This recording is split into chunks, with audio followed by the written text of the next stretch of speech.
ကိုခေါ်မလားရင်ခွေနဲ့နာမလားတခုတော့ဖြေနေရင်ကိုစိတ်မချဘူးလေကွာ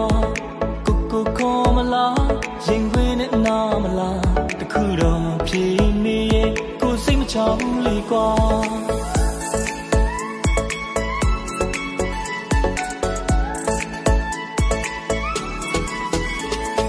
ဘယ်နှလုံးလေးနဲ့လာမလားကြောက်ကလေးနဲ့ပဲဝင်မလားဦးလန်းချောင်းလေးနဲ့ခုနာ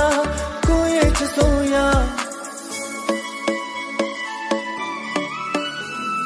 ဘယ်နှလုံးလေးနဲ့လာမလားကြောက်ကလေးနဲ့ပဲဝင်မလားဦးလန်းချောင်းလေးနဲ့ခုနာကိုရဲ့ချစ်စိုးရ